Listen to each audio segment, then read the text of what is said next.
ദുരന്തഭൂമിയിൽ നിന്നുള്ള ഏറ്റവും ഒടുവിലത്തെ വാർത്തകളിലേക്ക് പോകാം. ഇതുവരെ 6 മൃതദേഹങ്ങൾ ഇന്ന് കണ്ടെടുത്തിട്ടുണ്ട്. റിയാസ് കൈമാർ വിവരങ്ങൾ നൽകും. റിയാസ്, പറഞ്ഞോളൂ. ഫിജി, ഇവിടെ വെള്ളാർമല വില്ലേജ് ഓഫീസ് പരിസരത്ത് നിന്നാണ് ഇന്ന് മാത്രം 6 മൃതദേഹങ്ങൾ കണ്ടെത്തിയത്. അതിൽ 8 വയസ്സുള്ള കുട്ടിയുടേത് ഉൾപ്പെടെയുള്ള മൃതദേഹങ്ങൾ 4 പേരുടെ മൃതദേഹങ്ങൾ കണ്ടെടുത്തു. ഇപ്പോൾ അല്പം മുൻപ് ഒരു സ്ത്രീയുടെയും ഒരു പുരുഷന്റെയും മൃതദേഹമാണ് കണ്ടെടുത്തത്. ഇത് ഇവിടെ ഒരു വീടുണ്ടായിരുന്നു. ആ വീട്ടിൽ 8 വയസ്സുള്ള ഒരു കുട്ടിയുണ്ടായിരുന്നു. ആ കുട്ടിയുടെ അച്ഛനും അമ്മയും ഉണ്ടായിരുന്നു. മറ്റൊരാളും കൂടി ഉണ്ടായിരുന്നു. ആ 4ാമത്തെ ആളെ തിരിച്ചറിഞ്ഞിട്ടില്ല. എന്തായാലും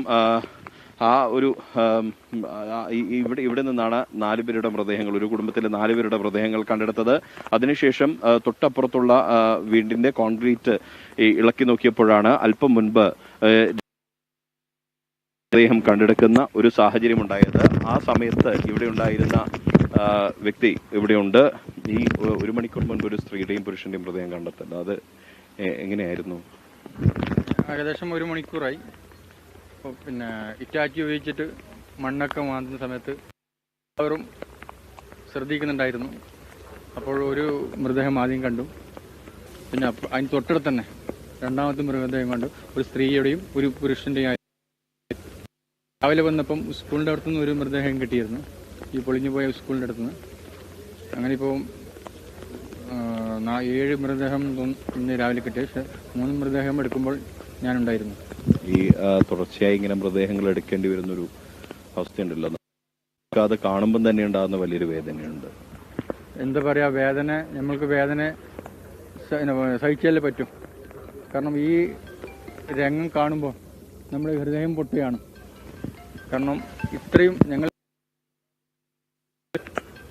വിചാരിച്ചില്ല, ഇത്ര ഭീകരമായ ഒരു ഇതുണ്ടാവുമെന്ന് ഞങ്ങൾ കരുതിയില്ല. ഞങ്ങളിപ്പം ഞങ്ങളുടെ ടീമൊക്കെ 4 ദിവസമായിട്ട് ഇവിടെ വർക്ക് ചെയ്യുന്നത്. ഞാനിപ്പം ഇന്നലെ വന്നതാണ്. പിന്നെ വളരെ മനുഷ്യനെ, അതായത് എല്ലാ ജനങ്ങളെയും ദുഃഖിപ്പിക്കുന്ന ഒരു സങ്കടമുള്ള ഒരു കാഴ്ചയാണ് നമുക്ക് കാണാൻ സാധിക്കുന്നത്. എന്തായാലും അദ്ദേഹം വളരെയധികം വേദനയോടുകൂടിയാണ് പറയുന്നത്. നമുക്കിത് കാണുമ്പോൾ തന്നെ നമുക്ക് പോലും വേദന ഉളവാക്കുന്ന ഒരു കാഴ്ചയാണ്. അപ്പോൾ സ്വാഭാവികമായും ഈ മൃതദേഹം തുടർച്ചയായി ഇങ്ങനെ എടുത്തുകൊണ്ട് രക്ഷാപ്രവർത്തകരുടെ അവസ്ഥ, ഇതിൽ നമുക്കറിയുന്ന സുഹൃത്തുക്കൾ പോലുമുണ്ട്. അവരെല്ലാം തന്നെ ഇവിടെ രക്ഷാദൗത്യത്തിലാണ്. കണ്ണൂരിന്റെയും കാസർഗോഡിന്റെയും വിവിധ ഭാഗങ്ങളിൽ നിന്നെത്തിയ മനുഷ്യർ, വയനാട്ടുകാർ, കോഴിക്കോടുകാർ, അങ്ങനെയുള്ള എല്ലാവരും ഇവിടെ രക്ഷാദൗത്യത്തിലാണ് ഉള്ളത്. ഇവിടെ നിന്നാണ് ഈ ഒരു മേഖലയിൽ നിന്നാണ് ഏറ്റവും കൂടുതൽ മൃതദേഹങ്ങൾ കണ്ടെത്തിയ ഒരു മേഖല എന്ന് പറയുന്നത്. അത്യധികം വേദനാജനകമായ ഒരു കാഴ്ചയാണ് ഈ കാണാൻ സാധിക്കുന്നത്. ഒരുപക്ഷെ നമ്മുടെയൊക്കെ കണ്ണീരണിയിക്കുന്ന ഒരു കാഴ്ച. ഈ അത്യധികം വേദനിപ്പിക്കുമ്പോൾ ഇവിടെ പൂർണ്ണമായും നമുക്ക് കാണാം ഒരു ശ്മശാനമുഖമായി നിൽക്കുന്ന. ഒരിക്കൽ കൂടി ഞാൻ ആ സ്ഥലം കാണിച്ചു തരികയാണ് ഫിജി. ഇവിടെ ഒരു വീടുണ്ടായിരുന്നു. ഇവിടെ ഇപ്പോൾ കോൺക്രീറ്റ് അവശിഷ്ടങ്ങൾ മാത്രമാണ് കാണുന്നത്. അതിൽ 8 വയസ്സുള്ള ഒരു കുഞ്ഞുണ്ടായിരുന്നു, അച്ഛനുണ്ടായിരുന്നു, അമ്മയുണ്ടായിരുന്നു. ആ 8 വയസ്സുള്ള കുഞ്ഞിന്റെയും അച്ഛന്റെയും അമ്മയുടെയും ഒപ്പം മറ്റൊരാളുടെയും ആ കുടുംബാംഗം തന്നെയാണ് എന്നാണ് മനസ്സിലാക്കുന്നത്. അത് എത്രയാണ് പ്രായം എന്നുള്ളത് വ്യക്തമല്ല. ആ ഒരു കാഴ്ച, ആ ഒരു വീട്ടിൽ നിന്നുള്ള മൃതദേഹങ്ങൾ ഇന്ന് കോൺക്രീറ്റ് അവശിഷ്ടങ്ങൾക്കിടയിൽ നിന്നും കണ്ടു.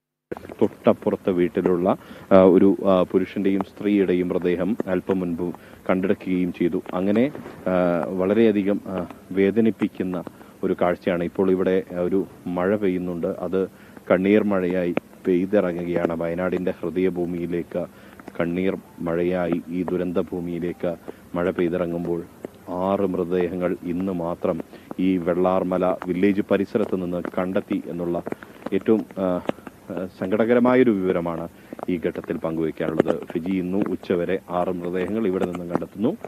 ഒപ്പം തന്നെ ഇതിന്റെ പരിസരത്ത്, വെള്ളാർമല സ്കൂൾ പരിസരത്ത് ഒന്ന്, അങ്ങനെ 7 മൃതദേഹങ്ങൾ ഇതിന്റെ ഒരു പരിസരത്ത് നിന്ന് മാത്രം ഒരു സാഹചര്യം. ചാലിയാർ പുഴയിൽ നിന്ന് ഒരു മൃതദേഹം, അങ്ങനെ 8 മൃതദേഹങ്ങളാണ് ഇന്ന് കണ്ടെത്തിയത് ഫിജി.